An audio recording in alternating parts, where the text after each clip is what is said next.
Kapapasok lang na balita mga idol. Calvin Abueva pinamulta ng Philippine Basketball Association PBA sa incident happened during Game 2 of PBA Commissioner's Cup.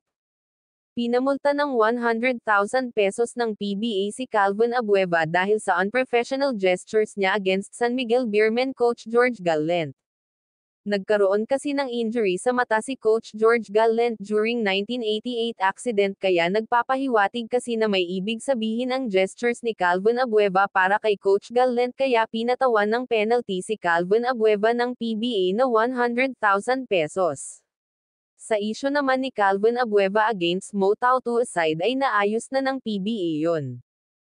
Pinag-ayos na ang kampo ni Calvin Abueva at Mo Tautu para hindi na lumaki ang gulo.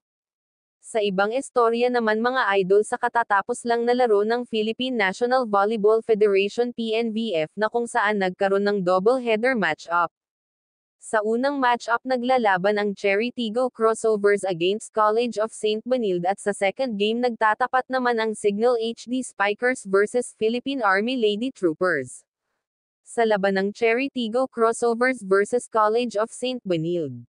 Sa unang 2 sets ay dikitan ang laban na kung saan nanalo ang Cherry Tigo Crossover sa first set sa score na 29-27. Sa second set naman bumawi ang College of St. Benilde sa 27-29. Pagdating naman sa third set to fourth set ay nakuha ng Cherry Tigo Crossover ang panalo sa score na 25-18 at sa fourth set 25-23. Naging best player of the game naman si Abby Maraño dahil sa kanyang mga crucial points sa fourth set with 12 points. Top scorer at best player of the game din naman ng Cherry Tigo Crossover si Mylene Paat na nagtala ng 16 points at Ara Galang na may 12 points. Sa College of St. Benilde naman top scorer si Gail Pascual with 19 points.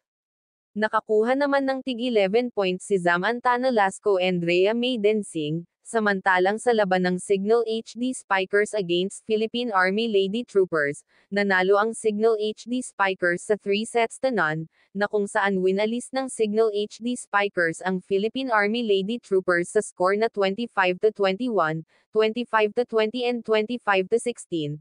Top scorer naman sa Signal HD Spikers si Jackie Acuña with 16 points and Sis Molina with 13 points.